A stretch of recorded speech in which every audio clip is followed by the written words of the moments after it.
오늘의 주요 뉴스입니다. 탄핵 심판 최종 변론에서 윤석열 대통령 측은 공산 세력으로부터 국가를 보호하기 위해서 수호하기 위해 비상계엄을 선포했다며 계엄의 정당성을 강조했습니다. 국회 내란 국조특위 마지막 청문회에서 국민의힘이 공수처의 영장 쇼핑 논란을 집중 추궁했습니다. 오동훈 공수처장은 영장 발부와 집행 모두 적법했다고 주장했습니다. 경기도 안성시 고속도로 공사 현장에서 교량 상판이 붕괴해 4명이 숨지고 6명이 다쳤습니다. 한국은행이 기준금리를 2.75% 인하했습니다. 올해 경제 성장률 전망치는 1.5%로 대폭 낮췄습니다.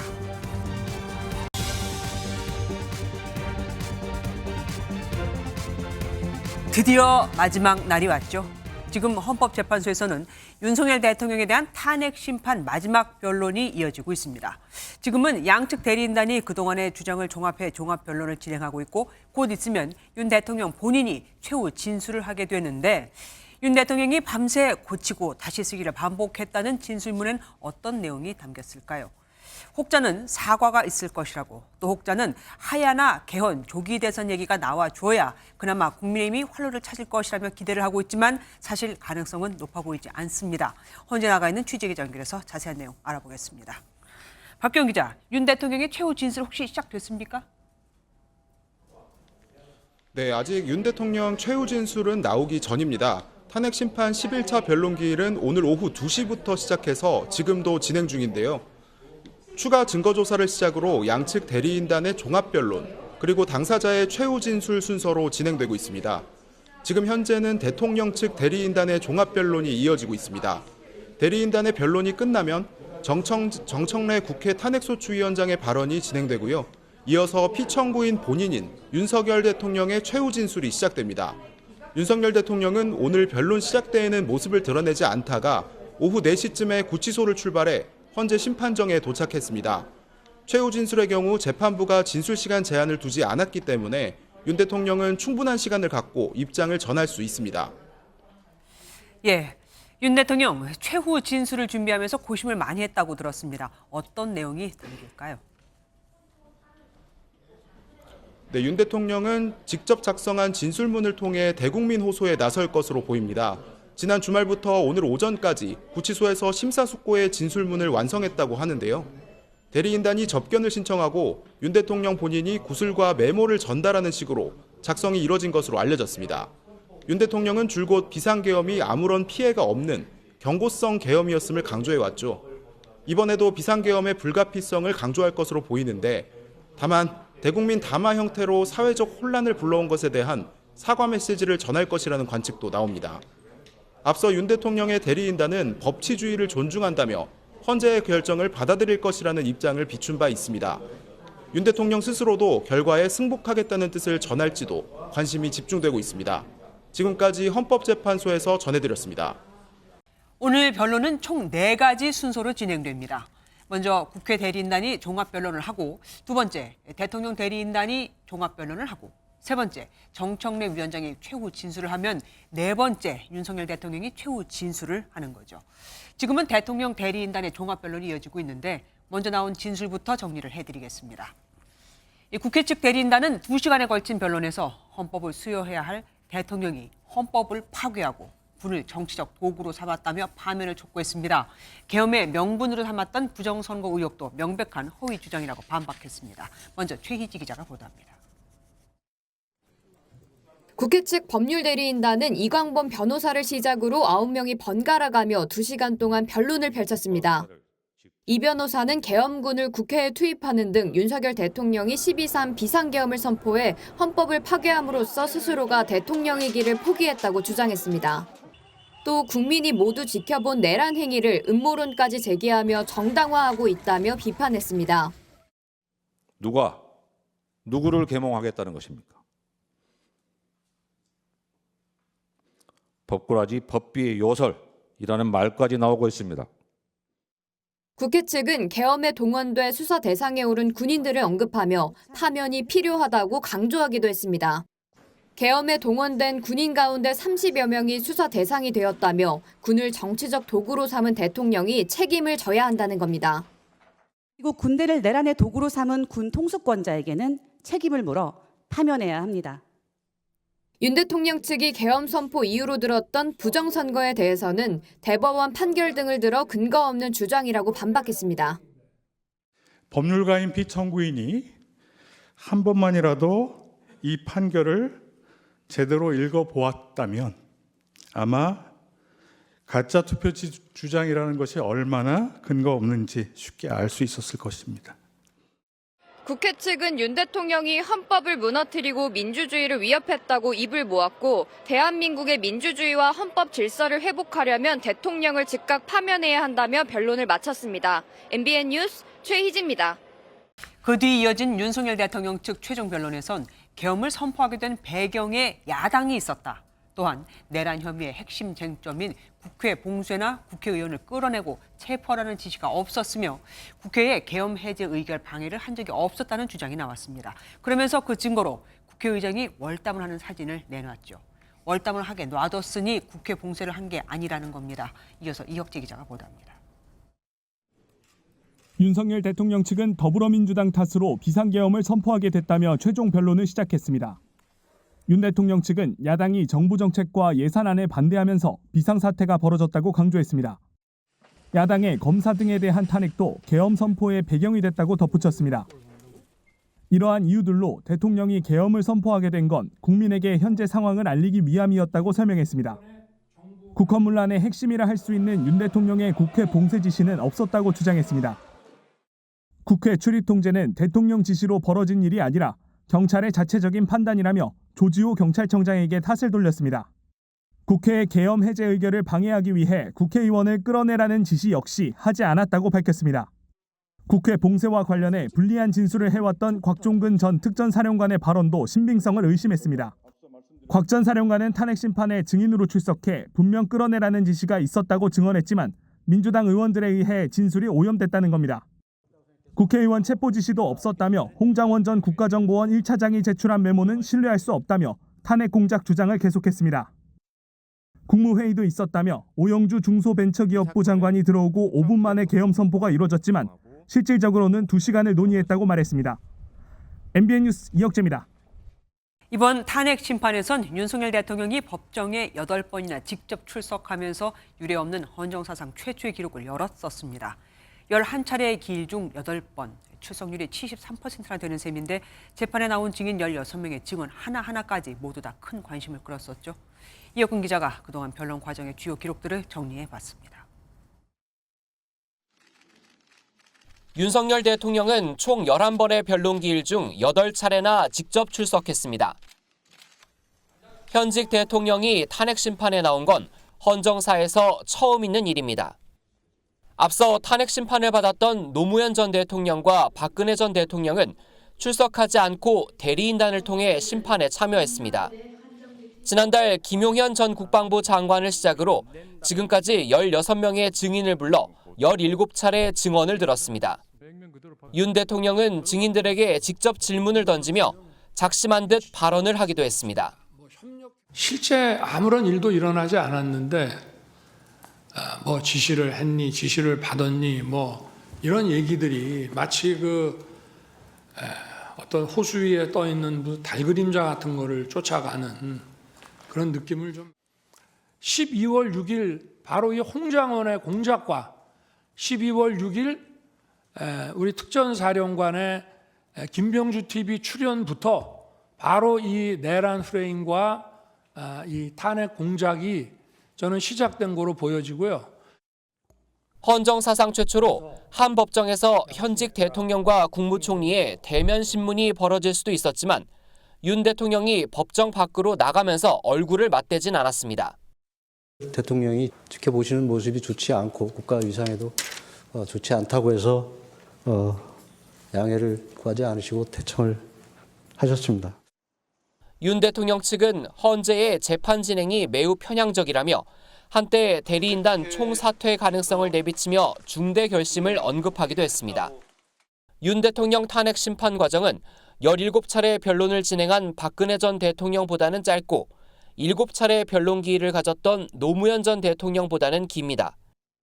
MBN 뉴스 이혁근입니다. 오늘로 탄핵 심판 변론이 종결되면 이제 철저한 보안 속에서 재판관들이 모여 의견을 나누고 이후 표결을 거쳐 선고를 내리게 됩니다. 앞으로 남은 절차와 과정은 어떻게 되는지 이상혁 기자가 정리해봤습니다.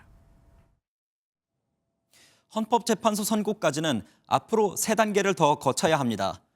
재판관 평의와 평결, 그리고 결정문 작성입니다. 평의는 탄핵 심판 결론을 내리기 위해 현재 재판관들이 모두 모여 쟁점에 관해 의견을 나누는 과정입니다. 주심인 정영식 재판관이 사건의 쟁점을 발표하면 나머지 재판관들이 의견을 밝히고 토론합니다.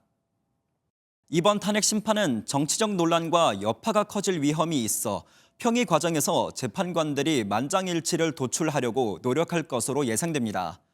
헌법학자들 사이에선 이번 탄핵 심판의 핵심 쟁점은 사실관계가 복잡하지 않고 변론기일 도중에도 평의가 수차례 열려 평의 절차가 과거보다 더 짧아질 수 있다는 전망도 나옵니다. 평의를 여러 번 거친 다음엔 평결에 들어가는데 인용 또는 기각을 각자의 입장대로 표결을 하게 됩니다. 평결로 결정된 최종 의견에 따라 주심 재판관이 결정문의 초안을 작성합니다.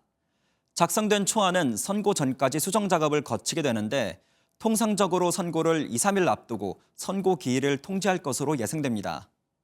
과거 사례를 봤을 때 박근혜 전 대통령은 최종 변론 기일에서 선고까지 11일, 노무현 전 대통령은 14일이 걸렸습니다. 다른 변수가 등장하지 않는다는 전제로 이번 선고 역시 앞으로 2주 정도 뒤인 3월 둘째 주쯤 선고가 날 것으로 전망됩니다. MBN 뉴스 이상혜비입니다. 최상목 대통령 권한대행이 마흔여 헌법재판관 후보자를 임명하지 않은 것이 위헌인지에 대한 결론은 모레 나옵니다. 헌재가 오늘 전격적으로 일정을 밝힌 건데 윤석열 대통령 탄핵 심판 선고 전에 헌재가 구인 체제로 복귀한다면 변론이 다시 열리고 또 선고 시점도 뒤로 늦춰질 가능성이 있습니다. 이시열 기자가 보도합니다. 지난해 최상목 대통령 권한대행은 국회가 선출한 정계선, 조한창 헌법재판관 후보자를 임명했습니다. 하지만 마은혁 후보자는 여야의 합의가 확인되지 않았다는 이유로 임명을 보류했습니다. 나머지 한 분은 여야의 합의가 확인되는 대로 임명하겠습니다. 우원식 국회의장은 마 후보자의 불임명은 국회의 권한을 침해한 것이라며 최 대행을 상대로 권한쟁의 심판을 청구했습니다.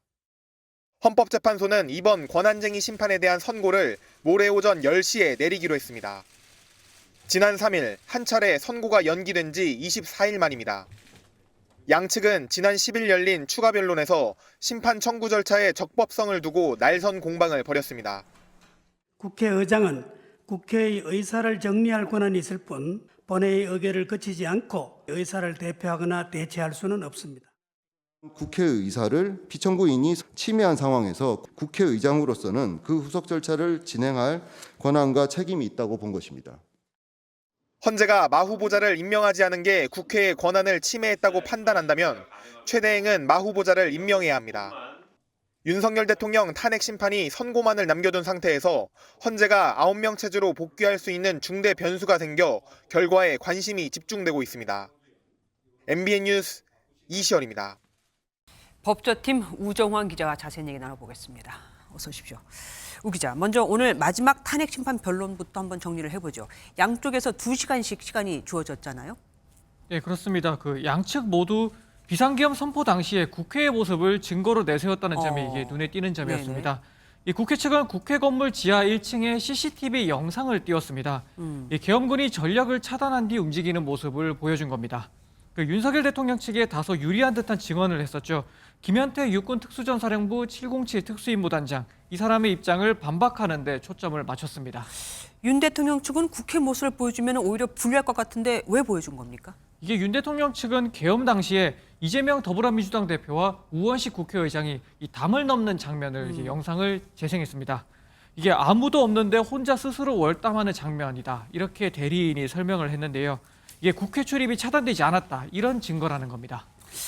출입을 차단했으니까 월담을 한 게 아닌가 싶기도 한데 어쨌든 윤 대통령 본인의 입에서 어떤 말이 나올지도 관심입니다. 아직 발언 순서가 안 됐다고 하더라고요. 네, 그렇습니다. 현재까지 윤 대통령 대리인단이 최후 의견 진술을 하고 있는데 이게 끝나면 정청래 국회 탄핵소추단장의 의견 진술을 하고 이어 윤 대통령이 직접 육성으로 최후 진술을 할 예정입니다.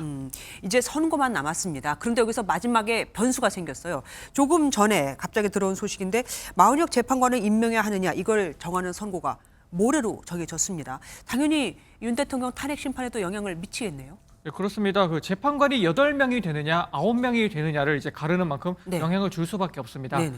이게 만약 마은혁 재판관 후보자 임명 이 권한쟁의 청구를 헌법재판소가 기각이나 각하한다? 뭐 그렇게 된다면 탄핵 심판은 지금 체제로 진행되니까 일정이나 결과에 영향을 줄 일은 없을 걸로 보입니다. 네. 뭐 혹시 임명하라는 결론이 나온다 하더라도 최상목 대통령 권한대행이 임명을 계속 안 하고 버틴다. 이러면 또 8인 체제 선고가 그대로 유력하다는 전망도 있습니다. 다만 마 후보자를 임명하라는 결론이 나오고 실제로 임명이 된다? 그러면 윤석열 대통령 탄핵 심판 선고 일정이 영향을 받을 수도 있습니다. 마은혁 후보자가 임명된다면 윤 대통령 탄핵 심판 선고 일정은 얼마나 늦어지게 될까요? 일단 마 후보자가 임명돼 재판관 9인 체제가 된다 하더라도 탄핵 심판 일정에는 뭐 변동이 없을 거다 이런 시각이 하나가 있습니다. 네. 이 공판 중심주의와 직접 심리주의라는 원칙이 있기 때문인데요. 쉽게 말해서 판결은 법정에서 나온 증거를 가지고 해야 한다는 거고 이 판결은 이 법정에 나온 판사가 해야 한다 이런 원칙입니다. 오늘 윤 대통령 탄핵 심판 변론이 끝났습니다. 그렇기 때문에 마 후보자는 한 번도 변론에 참여하지 않은 게 되니 판결에는 관여할 수 없다. 결국 판결에 참여하지 않을 가능성이 있다. 이런 시각입니다. 다른 시각은 그럼 9인 체제로도 할 수 있다 이겁니까? 네, 그렇습니다. 그 헌재 탄핵 심판이란 게 꼭 법원 재판의 원칙을 그대로 따르는 건 아니죠. 그렇기 때문에 재판부 판단에 따라서는 9인 체제로 선고를 할 수 있다라는 시각도 있습니다. 다만 9인 체제로 가게 될 경우에는 이 변론 갱신 절차라는 걸 하는데 즉 새 재판관이 변론 내용을 파악할 수 있게 이 복습하는 절차를 하게 됩니다. 헌재가 내란죄를 빼면서까지 신속 재판을 하려고 했는데 이렇게 되면은 재판이 늘어지게 되는 거잖아요. 네, 그렇습니다. 이제 당초 헌재는 빠른 결론을 내기 위해서 이 국회 측이 요구했었던 내란죄 제외를 받아들였었습니다. 네네. 그런데 마은혁 후보자가 임명되고 선고에도 참여하게 된다? 그러면 이 변론 갱신 절차를 하느라 시간을 다시 뺏기게 될 수가 있습니다. 이 변론 갱신 절차의 원칙대로 그간 변론과 증인신문 녹음을 모두 재생하는 절차를 한다면 지금까지 재판을 했던 시간만큼을 또 소비해야 되니 결국 선고가 빨라도 4월 중순으로 밀릴 수 있다는 시각이 있습니다. 그렇겠네요. 이 재판부가 갱신 절차를 간소화할 수도 있습니다. 그렇다 하더라도 어느 정도 선고 일정이 지체될 가능성은 있습니다. 네. 결국 마 후보자가 임명될 경우 선고에 참여할지 혹은 갱신을 할지 이 모든 건 재판부의 의지에 달려 있습니다. 예, 잘 들었습니다. 우종환 기자 수고하셨습니다. 2달 넘게 이어진 윤석열 대통령 탄핵 심판 변론이 마무리되면 이제 선고만 남게 되죠. 윤 대통령 지지자들은 오늘도 헌법재판소 주변을 메웠습니다. 현장에 나가 있는 취재기자 연결해 보겠습니다. 손성민 기자, 날이 쌀쌀한데 그래도 사람이 많습니다. 네, 저는 지금 헌법재판소 인근에 나와 있습니다. 제 뒤로 윤석열 대통령 지지자들이 모여 탄핵 반대 시위를 이어가는 모습을 보실 수 있을 겁니다. 체감상 영하의 날씨에도 윤 대통령 지지자 1,500명 정도가 모였는데요. 오늘은 윤 대통령의 탄핵 심판 마지막 변론길이라는 점 때문인지 이들은 탄핵 무효, 대통령 사수와 같은 구호를 연신 외치기도 했습니다. 공정하게 사법부가 판결을 해야 되는데 지금 이루어지는 과정들을 보면 전혀 공정하지가 않아요. 보수단체 집회에서 불과 500m 떨어진 곳에는 조금 전인 오후 7시부터 탄핵 찬성 맞불 집회가 열리고 있습니다. 헌법재판소의 탄핵 선고가 다음 달 중순으로 예상되는 가운데 이들은 탄핵 인용 등이 적힌 손팻말 등을 들고 윤 대통령의 탄핵 파면을 촉구하기도 했습니다. 어서 빨리 선고가 나와서 조기 대선까지 끝나고 나라가 좀 안정화됐으면 좋겠다는 생각입니다. 헌재가 오늘 청구인과 피청구인의 최후 진술에 시간 제한을 두지 않겠다고 한 만큼 최종 변론이 밤늦게까지 이어질 거란 관측이 나오는 가운데 탄핵 찬반 집회도 계속될 전망입니다. 예, 근데 오늘 취재진을 향한 위협도 있었다면서요. 지금 상황은 어떻습니까? 네, 오늘 오후 5시쯤 윤 대통령 지지자들로 추정되는 이들이 헌재 앞에 있던 MBN 취재진을 둘러싸고 취재를 거부했습니다. 이들은 취재진의 ENG 카메라를 손바닥으로 가리고 일부 참여자들은 폭력을 행사하기도 했는데요. 당시 상황 잠시 들어보시겠습니다.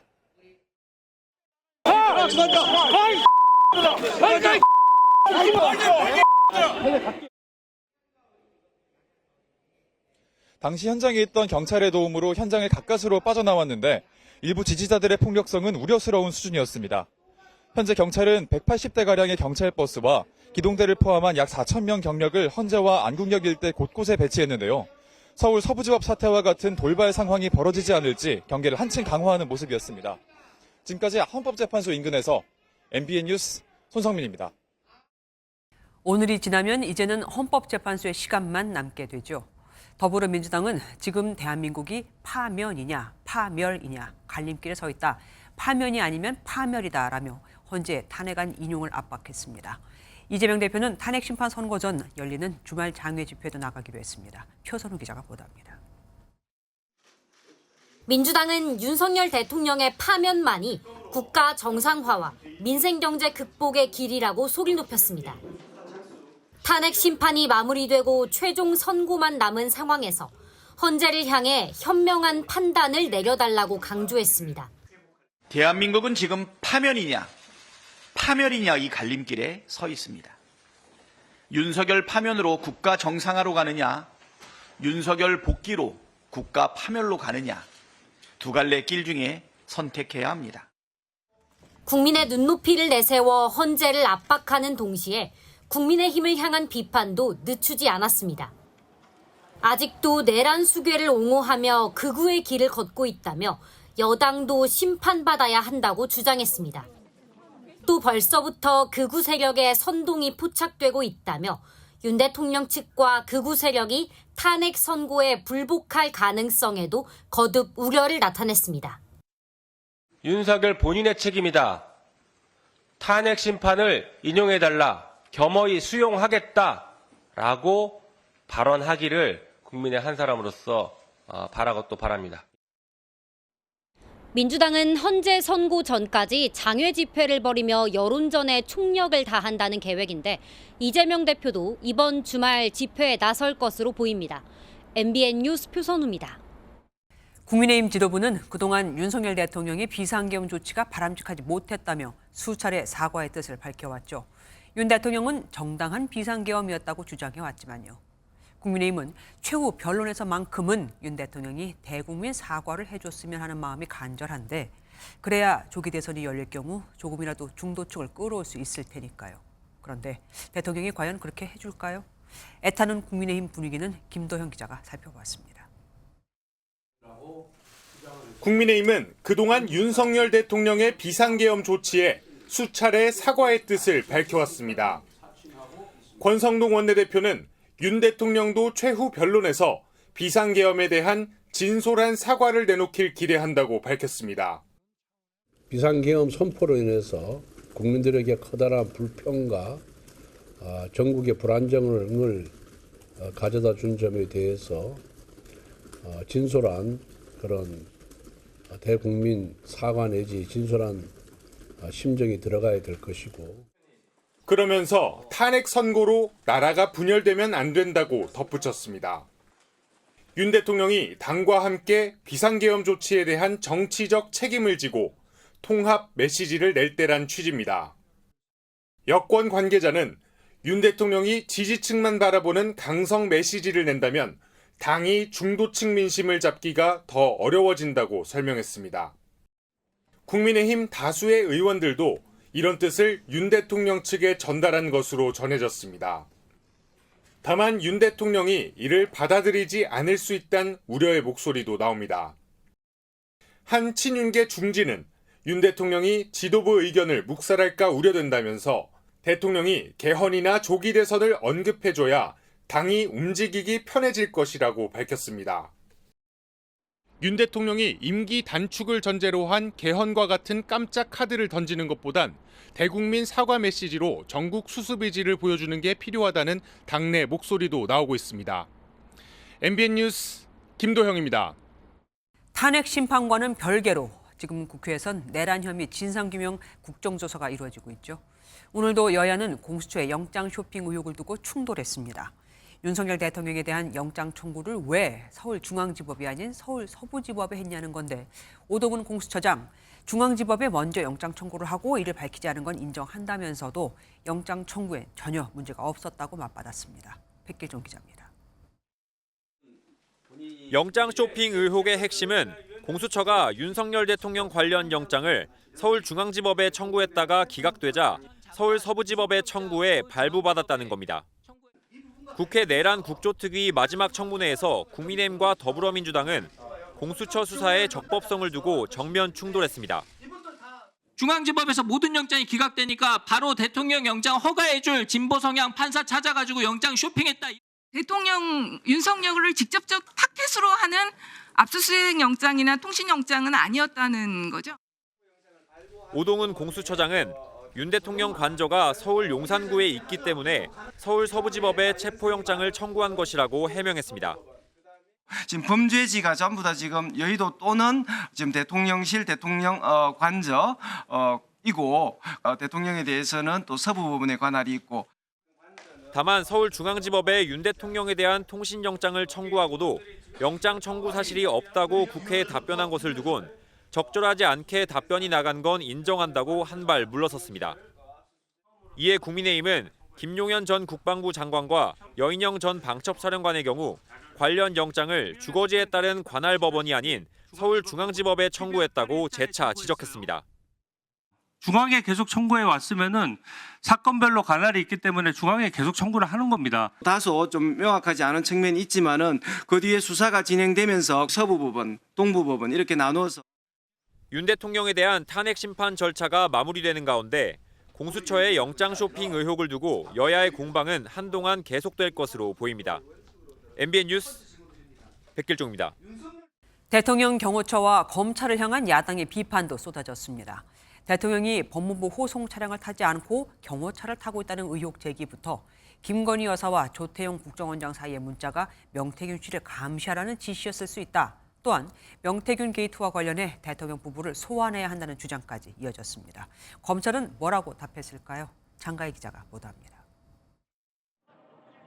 지난 20일 윤석열 대통령이 탑승한 호송차 행렬이 서울중앙지법을 빠져나가는 모습입니다. 경호차인 캐딜락 차량도 보입니다. 윤건영 더불어민주당 의원은 구치소에 수감된 윤 대통령이 재판을 위해 호송차가 아닌 경호차로 이동한다는 의혹을 제기했습니다. 자유롭게 통화하고 지시도 할 수 있고 증거도 인멸할 수 있습니다. 이게 사실이라면 너무나 충격적입니다. 이에 대해 경호처는 사실 확인이 필요하다는 입장을 밝혔습니다. 민주당은 경호처의 비화폰 의혹 제기도 이어갔습니다. 검찰이 비화폰 관리 핵심에 있는 김성훈 차장의 구속영장을 수차례 반려한 걸 문제 삼으면서 계엄 수사를 막고 있다고 지적했는데 검찰과 언쟁을 벌이기도 했습니다. 지금 이 폰이 비화폰의 서버가 내란의 블랙박스 아니에요? 그거는 별건 수사지 않습니까? 지금 의원님은 별건이라도 수사를 하시라는 말씀입니까? 야당은 윤 대통령과 김건희 여사의 공천 개입 의혹과 관련해 소환 조사 필요성도 강조했습니다. 검찰은 소환 여부를 처음부터 다시 검토하겠다는 원론적인 답을 내놨습니다. 야당은 비상계엄 선포 당일 김 여사와 조태용 국정원장의 문자가 명태균 씨를 감시하라는 지시였을 수 있다는 의혹도 부각했습니다.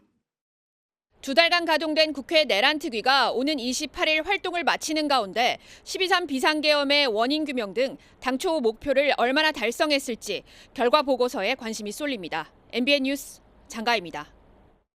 마지막 청문회에선 또 민주당 국조특위 위원들과 관련한 논란을 해명하거나 사과하는 진풍경도 벌어졌습니다.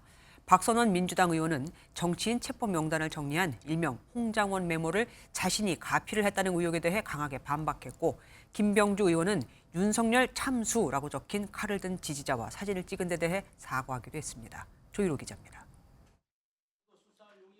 정치인 체포 관련한 홍장원 메모에 박선원 민주당 의원이 가필했다는 일부 의혹에 대해 박 의원은 터무니없는 주장이라고 일축했습니다.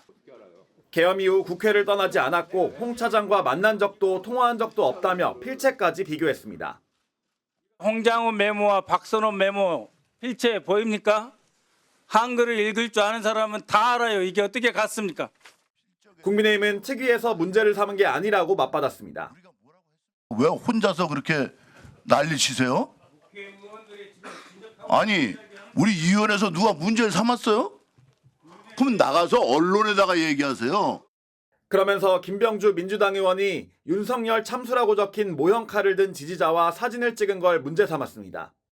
김 의원은 지지자들이 몰려드는 상황에서 글자를 보지 못한 채 사진을 찍었다며 불찰을 인정했습니다. 그분들 들고 있는 이런 모형들 일일이 확인을 못하고 찍는 그겁니다. 그건 제 불찰이라고 저는 인정합니다. 잘 그런 걸 이해해 주시면 좋을 것 같고요. 지지자와 찍은 사진에 대해 확대 해석을 자제한다면서도 당시 많은 사람들이 탄핵과 파면을 외쳤다며 지지자들의 목소리라 생각한다고 덧붙였습니다. MBN 뉴스 조희로입니다. 야당이 비화폰 등 윤석열 대통령 부부의 공천 개입을 그 의혹을 수사라는 이유가 있죠. 실제로 김건희 여사가 2022년 6월 국회의원 재보궐선거를 앞두고 김영선 전 의원의 공천을 지원하겠다는 듯한 명태균 씨와의 통화 녹취가 공개됐습니다. 공천 개입 의혹을 뒷받침할 김 여사의 육성이 공개된 건 처음인데 민주당은 검찰이 알고도 뭉갰다면서 더 특검의 필요성을 강조했습니다. 이교욱 기자입니다. 한 언론을 통해 공개된 김건희 여사와 명태균 씨 사이의 통화는 윤석열 대통령 취임식 전날인 2022년 5월 9일에 이루어졌습니다. 김 여사는 통화에서 윤석열 당시 당선인이 전화로 누군가를 밀어주라고 했다고 말합니다. 예, 사모님.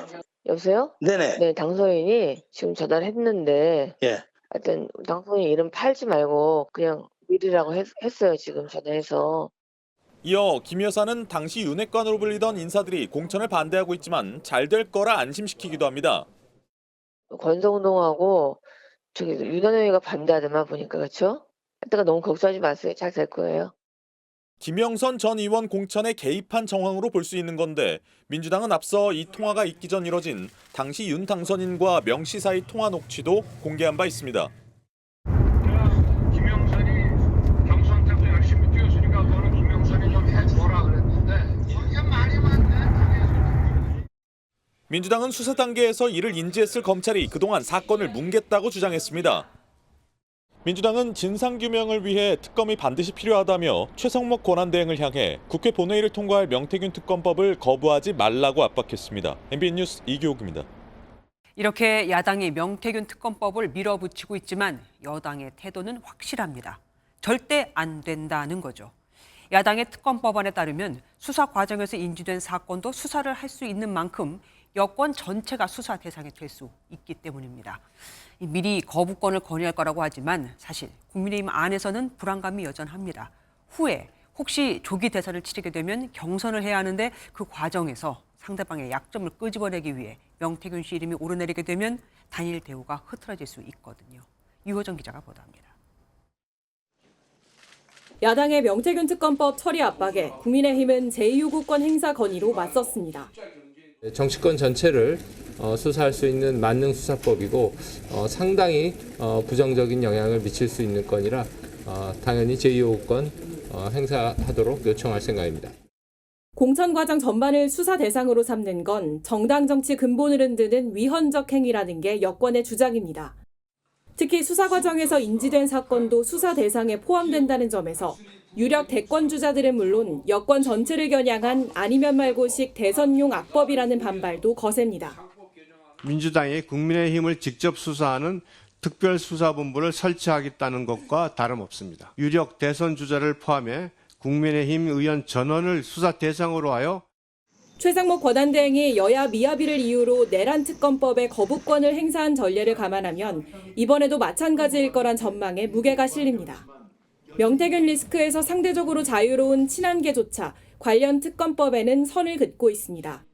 다만 조기 대선이 현실화되고 당내 경선이 과열되면 여권 내 단일 대우가 흐트러질 가능성도 배제할 수 없다는 관측이 나옵니다.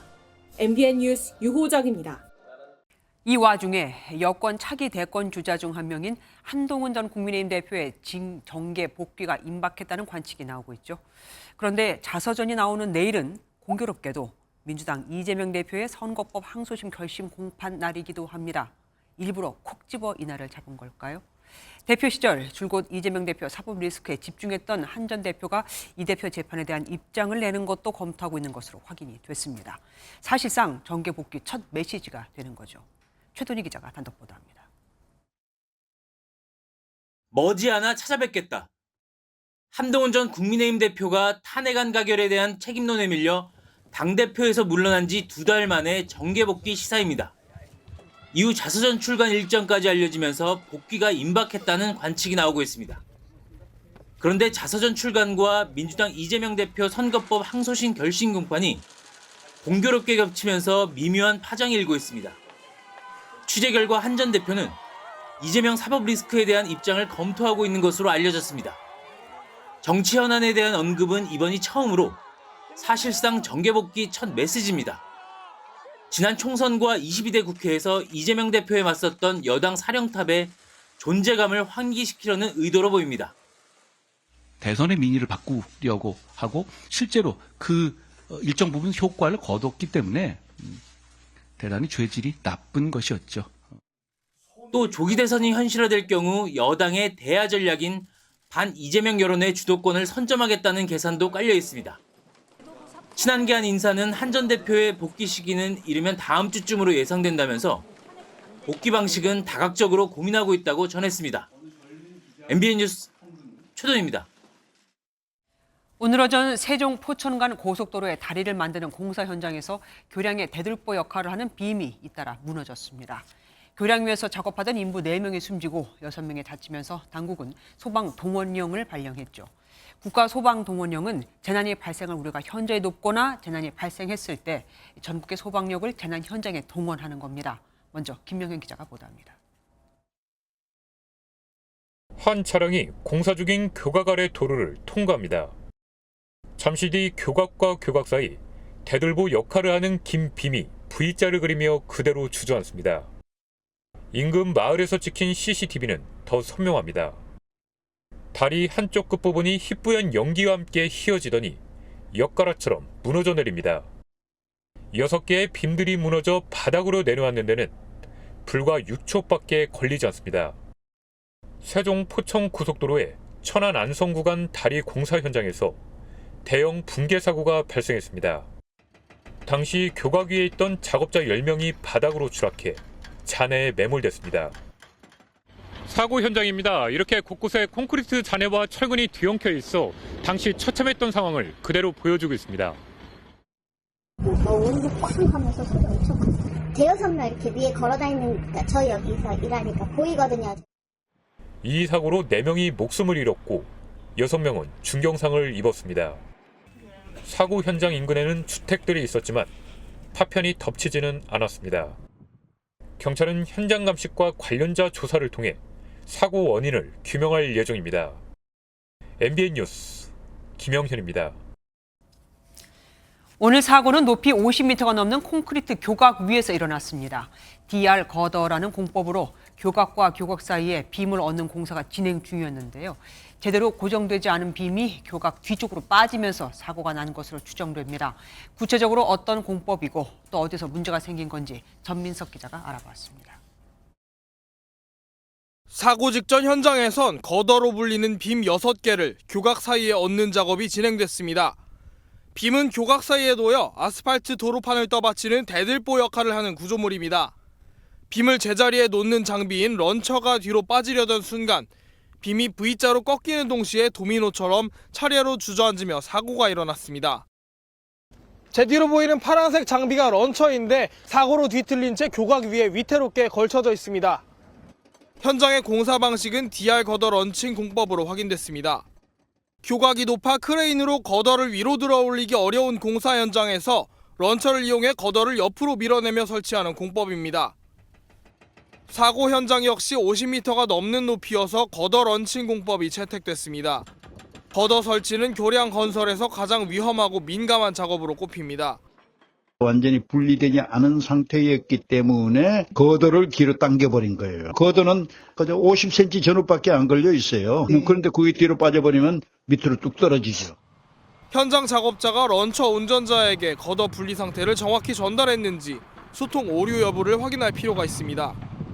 다만 현장 작업자 대부분이 숨지거나 크게 다쳐 사고 경위 파악엔 시간이 필요할 것으로 보입니다. MBN 뉴스 전민석입니다. 사고 직후 주민들이 지진이 발생한 줄 알았다고 했을 정도로 여파는 어마어마했습니다. 공사 책임자인 현대 엔지니어링은 사고 수습과 원인 규명을 위한 모든 조치를 다하겠다고 했는데 그런데 정작 사고 원인을 설명하는 그 자리에 현장 책임자는 없었습니다. 돌연 그 자취를 감춘 거죠. 도망치듯 사라지는 책임자를 윤기란 기자가 따라가 봤습니다. 세종 포천 고속도로 건설 사업의 시공사이자 주관사는 현대 엔지니어링. 오늘 사고가 난 세종에서 안성 구간은 2019년 공사를 시작해 내년 말 완공 예정이었습니다. 붕괴 사고 후 시공사 측은 입장문을 내고 현장 수습과 사고 원인 규명을 위해 필요한 모든 조치를 다하겠다고 밝혔습니다. 사고 현장에서 이뤄진 소방 브리핑에선 현대 엔지니어링 측 관계자가 나와 사고와 관련한 자세한 설명도 예정돼 있었습니다. 브리핑이 시작되자 시공사 관계자가 자취를 감췄습니다. 아니 아까 같이 처음에 시작할 때 계셨는데 황급히 브리핑 자리를 뜨는 시공사 관계자를 MBN 취재진이 따라가 봤습니다. 봤는데 왜 그냥 가셨어요? 선생님, 그 본사에서 그냥 가라 그런 거예요? 아닙니다.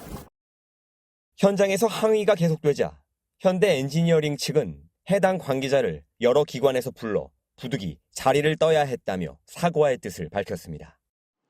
현대 엔지니어링 측은 수시로 현장 점검을 했고 이번 달 초에도 본사 차원의 대규모 안전 점검이 이루어졌다고 뒤늦게 설명했습니다.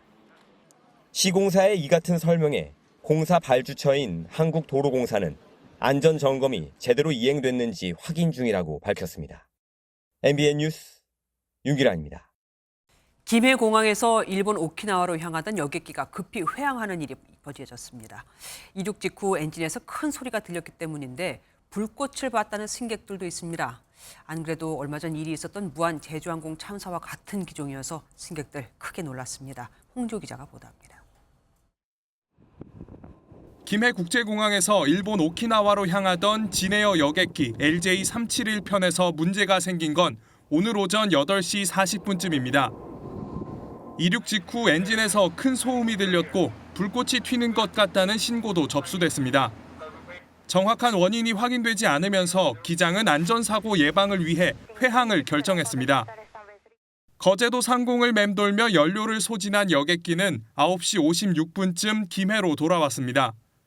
엔진 개통의 계기상으로는 이상이 없었어요. 안전을 위해서 항공기를 재점검을 해봐야겠다라는 판단하에 항공기는 지난 연말 대형 참사가 났던 제주항공 사고기와 같은 보잉 737-800편입니다.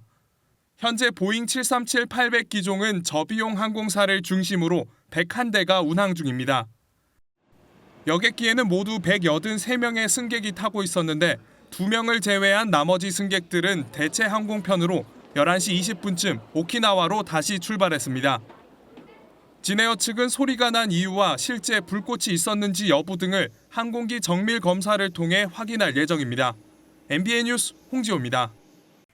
트럼프 미국 대통령과 마크롱 프랑스 대통령이 백악관에서 만났는데 시작부터 상대방의 손을 꽉 쥐는 악수로 기싸움을 벌였습니다. 뿐만 아니라 본인은 책상 중앙에 앉고 상대편은 책상 모서리에 앉히는 등 굴욕적인 태도를 보이기도 했죠. 그나마 다행인 건 유럽 평화유지군을 우크라이나에 배치하는 방안에 대해서는 공감대를 형성했다는 겁니다. 워싱턴에서 강영구 특파원이 전해왔습니다.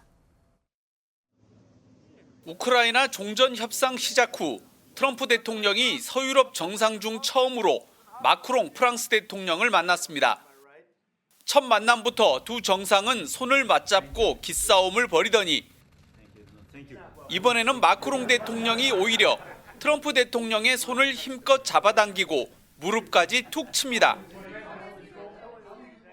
상대국 정상들의 손을 꽉 잡아당기며 기선제압하는 트럼프 대통령 특유의 악수에서 이번에는 밀리지 않겠다는 것입니다. 정상회담 내용도 팽팽했습니다. 트럼프 대통령은 종전에 중점을 뒀고 마크롱 대통령은 안전보장 없는 휴전은 안 된다며 미묘한 시각차를 보였습니다. I think the war can end soon. How soon? Within weeks. Nous voulons la paix. Cette paix ne peut pas signifier la capitulation de l'Ukraine. Cette paix ne peut pas être un cessez-le-feu sans garantie. 또 트럼프 대통령이 푸틴 러시아 대통령을 독재자로 규정하기를 거부한 반면 마크롱 대통령은 침략자는 러시아라고 강조했습니다. 대신 트럼프 대통령은 우크라이나에 유럽 평화유지군을 배치하는 안을 푸틴 러시아 대통령도 받아들일 것이라고 밝히며 진전된 상황을 밝혔습니다. If we do this deal, he's not looking for more war. He doesn't mind, but I've specifically asked him that question. He has no problem with it. 트럼프 대통령의 일방 독주를 견제하려는 유럽의 움직임은 향후 국제 정세에 중요한 변수가 되고 있습니다. 워싱턴에서 MBN 뉴스 강영구입니다. 이런 미국과 유럽의 입장 차는 유엔에서도 확인됐습니다. 미국은 오히려 러시아와 중국 편에 서서 러시아가 우크라이나를 침략했다는 내용을 빼기 위해 노력했죠. 결국 오전 총회에서는 러시아의 침공을 규탄하고 오후 안보리에서는 러시아 침공을 뺀 상반된 내용의 결의안이 통과돼 버렸습니다. 김태희 기자입니다. 현지 시각 24일 오전에 열린 유엔 총회에서 러시아의 우크라이나 침공을 규탄하는 결의안이 찬성 93표로 통과됩니다. 한국과 일본 등 미국의 주요 동맹들은 찬성했지만 정작 미국은 러시아, 북한과 함께 반대표를 던졌습니다. We need to reconfirm that the aggression should be condemned and discredited, not rewarded. 미국은 러시아의 침략은 언급하지 않고 신속한 종전을 강조하는 별도의 결의안을 제출하지만 거부됩니다. 하지만 미국은 오후에 열린 안전보장이사회에서 러시아의 침공 책임을 뺀 결의안을 러시아, 중국과 함께 밀어붙였고 10개국가 찬성으로 채택됐습니다. This resolution puts us on the path to peace. It is a first step, but a crucial one of which we should all be proud. 프랑스와 영국, 덴마크 등 5개 유럽 국가들은 러시아의 전쟁 책임을 물어야 한다고 반발하며 기권했습니다. If we are to find a path to sustainable peace, the Council must be clear on the war's origins. 우크라이나 전쟁을 두고 미국과 유럽의 입장차가 확연해지면서 앞으로 종전 협상도 상당한 진통이 따를 거란 분석이 나옵니다. MBN 뉴스 김태희입니다. 그런데 미국 연방기관이 해킹 공격을 당했습니다. 트럼프 대통령이 일론 머스크의 발에 입을 맞추는 영상이 스크린에 띄어진 겁니다. 예산 삭감에 칼자루를 쥐고 있는 머스크가 진짜 왕이라는 조롱의 표현이었죠. 김수영 기자가 보도합니다. 미국 주택도시개발부 구내식당 스크린에 도널드 트럼프 미국 대통령이 일론 머스크 테슬라 최고 경영자의 발에 입을 맞추는 영상이 등장했습니다. 한 발 더 나아가 화면 안에 진짜 왕 만세라는 글자로 가득 차 있습니다. 이 영상은 일주일 전에 SNS에 올라온 가짜 영상으로 추정되는데 머스크의 두 발이 모두 왼발입니다. 트럼프 대통령은 자신을 향해 왕 만세라고 한 바 있어 연방 예산 대폭 삭감에 나선 머스크가 진짜 권력을 가졌다는 조롱의 표현입니다. 발단은 머스크의 이메일입니다. 미국 인사관리처가 지난 22일 230만여 명의 연방 공무원에게 보낸 이메일에는 지난주 무슨 일을 했는지를 회신하고 회신하지 않을 경우 사직으로 간주하겠다는 내용이 담겼는데 일론 머스크는 이 조치가 자신의 뜻임을 밝혔습니다. 그 뒤 상당수 부처에서 반발이 일어났고 연방 공무원 노조가 소송을 제기하며 반기는 수그러들지 않고 있습니다. 트럼프 대통령은 이런 상황에서 천재적이라며 머스크에게 적극적인 지지를 보냈습니다. I think it was actually there was a lot of genius in sending it. We're trying to find out if people are working, and so we're sending a letter to people. Please tell us what you did last week. If people don't respond, it's very possible that there is no such person or they're not working. 그럼에도 논란이 수그러들지 않으면서 머스크는 한 번 더 이메일의 기회를 주겠다며 한 발 물러섰지만 예산 삭감의 창과 방패의 기싸움은 당분간 계속될 전망입니다. MBN 뉴스 김수영입니다. 한국은행이 올해 우리 경제에 충격적인 성장률 전망을 내놨습니다. 기존에 1.9% 성장을 예상했다가 이를 1.5%까지 대폭 낮춘 겁니다. 내년에도 1.8% 성장을 예고하며 우리 경제가 저성장 늪에 계속 빠질 것이라는 경고까지 내놨죠. 기준금리를 0.25%포인트 낮췄지만 경기 방어를 하기엔 한계가 있다며 빠른 추경을 요구하기도 했습니다. 강서영 기자입니다. 한국은행이 내놓은 올해 성장률 전망은 전문가들이 예측했던 1.6%보다 더 낮았습니다. 정부가 올 초 예측했던 1.8%보다도 크게 낮은 수치입니다. 성장률 쇼크가 나온 건 성장의 양축인 내수와 수출이 모두 위기에 빠졌기 때문입니다. 특히 지난해 호조를 보였던 수출 증가율이 올해 1.5%에서 0.9%로 크게 떨어질 것으로 예상했습니다. 당초 예상보다 관세 부과 시기가 앞당겨지고 관세율도 높아질 가능성이 커짐에 따라 통상 환경의 불확실성을 반영했기 때문입니다. 내수 부진도 계속될 것으로 전망됐습니다. 특히 올해 마이너스 1.3%로 예상됐던 건설 투자 증가율은 마이너스 2.8%까지 떨어져 혹한기가 이어질 것으로 예상했습니다. 이런 성장률 둔화는 내년에도 이어져 우리 경제는 잠재 성장률을 밑도는 1.8% 성장에 그칠 것으로 예상됩니다. 다만 정치권에서 논의 중인 추경이 이뤄지면 성장률을 다소 끌어올릴 것으로 관측됐습니다. 한국은행은 15에서 20조 원의 추가 경정 예산이 편성된다면 1.5%인 성장률 전망치가 1.7%까지 높아질 것으로 보고 있습니다. 경기 부양을 위해 큰 폭의 기준금리 인하 필요성이 제기됐지만 환율과 가계부채가 발목을 잡으면서 0.25%포인트 소폭 인하에 그쳤습니다. 더 낮추게 되면 환율에 미치는 영향이라든지 주택가격, 그다음에 가계부채 이런 금융시장에 주는 영향이 있기 때문에 전문가들은 지금의 정치적 혼란을 빨리 끝내고 국가적 차원에서 대응하지 않으면 생존까지 위협받을 거란 경고를 내놓고 있습니다. MBN 뉴스 강서영입니다. 한의사도 엑스레이 장비를 사용할 수 있다. 최근 사법부가 위법 논란이 일었던 한의사의 엑스레이 사용에 대해 한의사 손을 들어주었습니다. 한의사들은 이제부터는 본격적으로 엑스레이를 쓰겠다며 합법화를 선언했는데 이번에는 의료계가 들고 일어났습니다. 안병수 기자입니다. 서울의 한 한의원 진료실에 정밀 진찰을 위해 구비해 놓은 엑스레이가 설치돼 있습니다. 하지만 한의사의 엑스레이 사용이 합법인지를 두고 논란이 진행 중이어서 막상 들여놓고도 방치하는 경우가 대부분입니다. 의료법상 엑스레이를 다룰 수 있는 자격은 의사 등에게 주어졌을 뿐 한의사는 빠져 있기 때문입니다. 그런데 지난달 사법부는 한의사가 현대 의료기기를 사용하는 것을 무면허 의료 행위로 볼 수 없다며 엑스레이를 진료 보조 목적으로 사용해도 된다고 판단했습니다. 오락가락 기준에 한의원을 찾은 환자들도 혼란스럽다는 반응입니다. 필요하면 아플 때 가는 게 병원이고 한의원이고 그래가지고 필요한 진료 잘 받을 수 있으면 좋은데 이번에 좀 헷갈리고 많이 그런 것 같아요. 대한한의사협회는 한의사의 엑스레이 사용을 허용하라는 기자회견을 열어 본격 대응에 나섰습니다. 한의사의 엑스레이 활용은 환자의 진료 선택권과 진료 편의성을 높여주면 물론 경제적 부담까지 완화시켜주는 반면 의료계는 명백한 의료법 위반이라며 전면전을 예고했습니다. 엑스레이는 단순 촬영이 아니라 정확한 판독이 핵심이며 오진 위험이 큰 진단 도구입니다.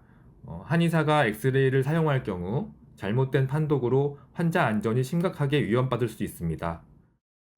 보건당국이 양측 주장을 두고 유권 해석에 나서 결과에 따라 업계에 큰 파장이 예상됩니다. MBN 뉴스 안병수입니다. 국가대표 선발 서바이벌 예능 현역가왕2의 제2대 가왕을 뽑는 결승전이 오늘 밤에 열립니다. 지난해 1대 현역가왕 전유진에 이어 남자 현역가왕은 누가 될지 그 최종회 심가연 기자가 미리 맛보여드리겠습니다.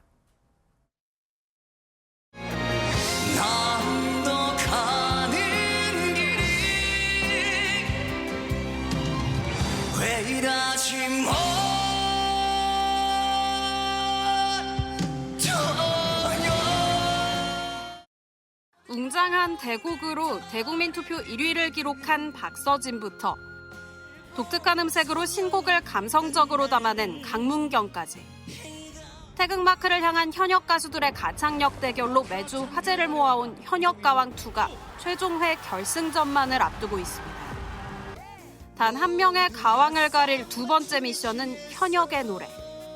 각자 자신의 인생을 대표하는 단 한 곡으로 승부수를 던집니다. 애녹, 신승태, 강문경이 3위권에 머무르는 가운데 하위권의 거물급 현역 박서진과 환희가 판도를 뒤집을 수 있을지 관심이 쏠립니다. 총점의 40%를 차지하는 생방송 실시간 문자 투표가 순위 변동의 변수입니다. 각각의 팬덤이 형성된 스타급 가수들이 다시 한번 자웅을 겨루면서 국가대표를 뽑는다. 이런 컨셉이 되다 보니까 대중이 여기에 대해 관심을 가지면서 이날 2대 가왕에게는 제1대 현역 가왕 전유진이 무대에 올라 챔피언 벨트를 수여할 예정입니다. MBN 현역 가왕2 최종회는 시청자들의 뜨거운 열기를 반영해 오늘 밤 9시 50분부터 200분간 특별 편성됩니다. MBN 뉴스 심가현입니다. 세상에서 가장 빠른 시베리안 허스키를 가리는 이색 경주 대회가 영국에서 열렸습니다. 새하얀 눈밭이 아닌 잔디와 진흙탕에서도 잘 달리는 허스키들의 귀엽고도 멋진 질주, 오늘의 장면입니다.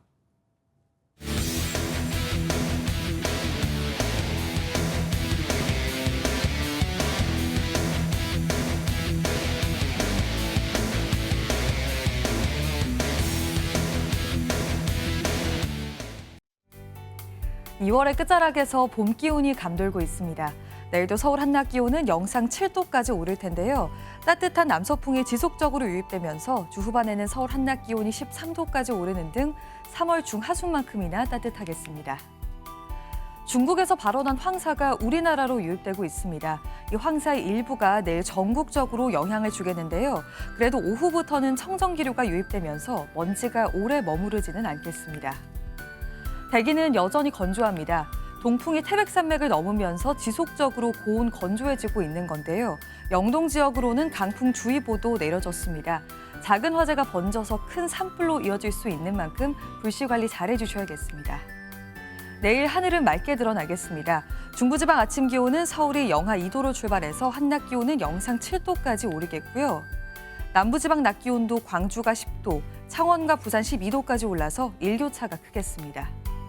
이번 3일절 연휴 동안 날은 더 포근해지겠습니다. 일요일에는 전국에 비가 내릴 전망입니다. 내셨습니다.